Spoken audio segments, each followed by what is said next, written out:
Many die too late. Some die too early. The teaching sounds strange. Die at the right time. Thus teaches Zarathustra. Now, of course, if one never lives at the right time, how could one die at the right time? It'd be better if such a person had never been born.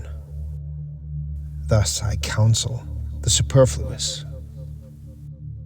But even the superfluous still make a great thing out of their dying. Yes, even the hollowest nut wants to be cracked. Everybody thinks that dying is important. But death has not yet been made into a festival. Yes, humans have not even learned how to consecrate this most beautiful of festivals. The death that I show you is the consummating death. This death that becomes for the living a spur and a promise. Whoever consummates his life dies his own death, victoriously, surrounded by those full of hope and promise. And there should be no festival if one dying in this way does not consecrate the oaths of the living. Yes, to die this way is best. But the second best way to die is this: to die in battle and to squander a great soul. But it is just as hateful to the fighter as it is to the victor, your grinning death. Yes, this death that slinks up on you like a thief, and yet comes as Lord. My death I extol to you, the free death, which comes to me because I want it. And when shall I want it? Whoever has a goal and an heir wants death at the right time for his goal and for his heir. And out of reverence for his goal and for his heir, he won't hang anymore on the withered wreaths in the sanctuary of life.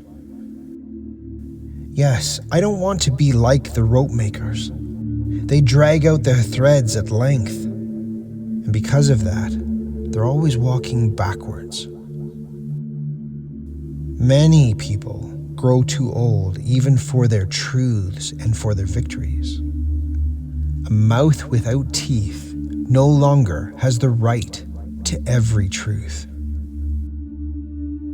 And if one truly wants to find fame after their death, they must sometimes take leave of honor and practice the very difficult art of dying at the right time.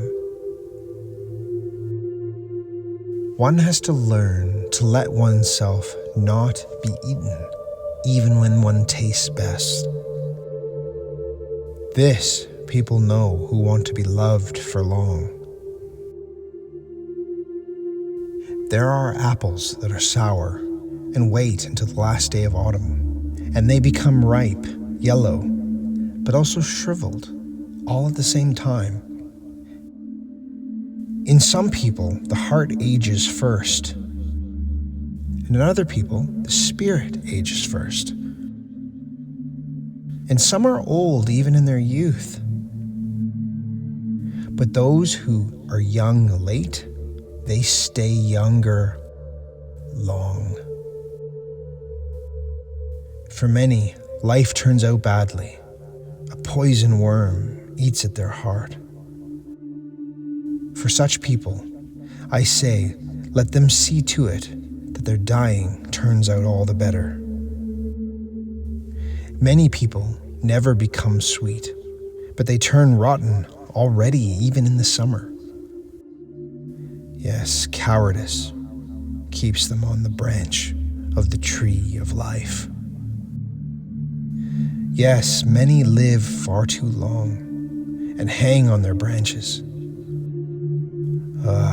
Would that a storm would come and shake off all this worm-eaten rottenness from this tree.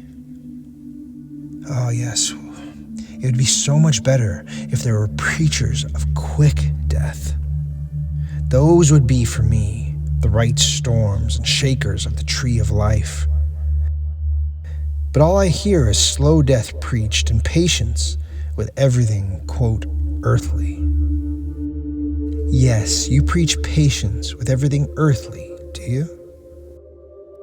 But it is the earthly that has too much patience with you scandalmongers.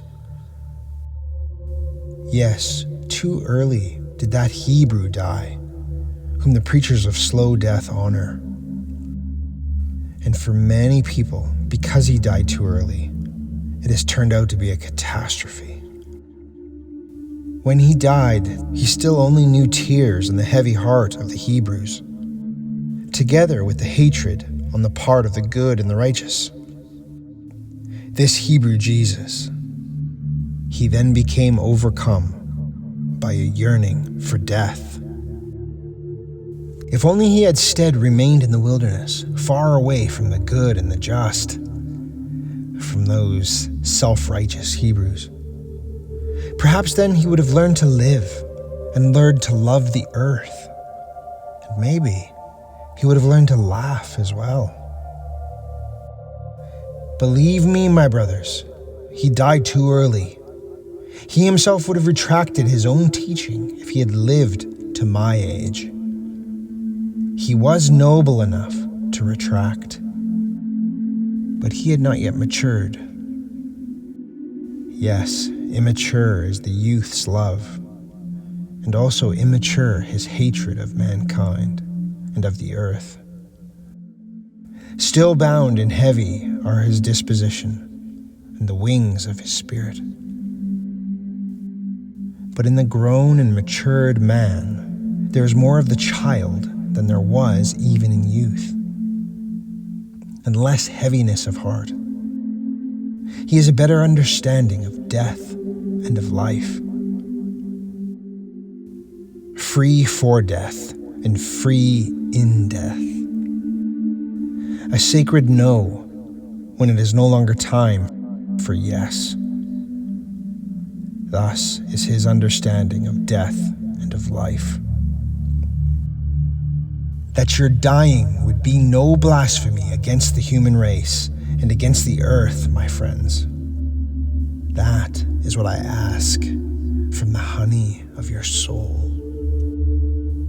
In your dying shall your spirit and your virtue still glow, just like the sunset emits a glow around the earth.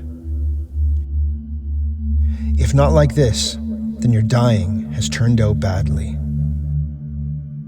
Thus also I myself would die, that you friends might love the earth more for my sake, that into the earth I would joyfully return again. Yes, the earth that gave me birth. Zarathustra had a goal. He threw his ball. Now you, friends, are the heir of my goal. To you, I throw the golden ball. More than anything, I would love to see you, my friends, also throwing the golden ball. And so I linger a little bit on the earth for that. Forgive me, friends. Thus spoke Zarathustra.